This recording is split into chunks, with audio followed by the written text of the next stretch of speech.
What's up guys? කොහොමද ඉතින් welcome. ඔන්න ඉතින් මම ඔයාලට පෙන්නන්න කියලා හදන්නේ කොරියාවේ මම වැඩ කරන කම්පැනි එක ගැන පොඩ්ඩක්. මොකද මේ වගේ කම්පැනි එකක් සාමාන්‍යයෙන් කෙනෙකුට හම්බ වෙන්නේ නැහැ මේ වගේ කොරියාවට ඇවිල්ලා වැඩ කරන්න. පුල් ආතල් එකේ නිකන් මල් කඩනවා වගේ පුල් ආතල් එකේ වැඩ කරන්න පුළුවන් කම්පැනි එකක් තමයි ඉතින් මේක. ඉතින් මම පෙන්නන්නම් කොහොමද කියලා. ඉතින් මේ කම්පැනි ඇතුළට බොස් ආයෙන්නෙත් නැහැ. මම තමයි තනියම වැඩ කරන්නේ. ඔක්කොම වැඩ ටික මට වාර්තා දීලා තියෙන්නේ. ඉතින් වැඩ ටික බලාගෙන ඉන්න තමයි තියෙන්නේ. ඉතින් ඒක නිසා මම හිතනවා ලංකාවේ ඉඳලා කොරියාවට එන්න හිතාගෙන ඉන්න කොල්ලන්ට කෙල්ලන්ට අනිවාර්යයෙන් මේ වීඩියෝ එක වැදගත් වෙයි කියලා. ඉතින් මේ වගේ ආතල් එකේ වැඩ කරන්න පුළුවන් කම්පැනිත් මේ කොරියාවේ තියෙනවා කියලා තමයි ඉතින් මම පෙන්නන්නේ. අපි බලමු ගිහිල්ලා කොහොමද වැඩේ වෙන්නේ කියලා. ඉතින් මෙන්න මේක තමයි මම වැඩ කරන මැෂින් එක. මෙතන තමයි ඉතින් වැඩේ වෙන්නේ. කරන්න මහලුක දෙයක් නෑ. මම වීඩියෝ එක දාන්නම්. ෆෝන් එක තියාගෙන පුල් ආතල් එකේ සින්දුවක් එහෙම අහගෙන වැඩ කරන්න පුළුවන් කම්පැනි එකක්. මේකේ ගහන්නේ තනකොළ කපන මැෂින් එකේ ඇතුලේ දුවන රොඩ් එක තමයි ගහන්නේ. දැන් මේ රොඩ් එක ගහලා මෙතන ඉවර කරලා තියෙන්නේ. මේක පැකින් කරලා දැන් යවන්න ලෑස්ති කරලා තියෙන්නේ.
මේක ඇත්තට ලොකු කම්පැනි එකක් නෙමෙයි මේක පොඩි කම්පැනි එකක් කම්පැනි ඉතින් මං විතරයි වැඩ කරන්නේ සජන්නිම් වෙනවා සජන්නිම් ඉඳලා හිටලා තමයි මෙතනට එන්නේ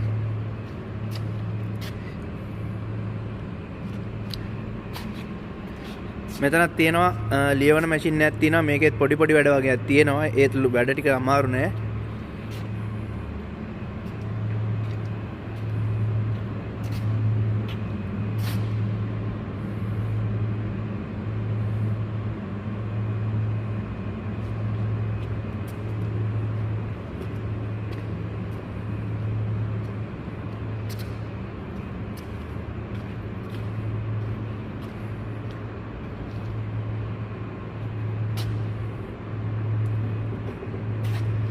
මෙතනත් පොඩි ලියවන මැෂින් එකක් තියෙන්නේ මේකෙත් පොඩියට පින් ලියවන්න තියෙන්නේ ඉතින් ඒකෙන් ලියවපු පින් තමයි මෙන්න මේ බැරල් වල දාලා තියෙන්නේ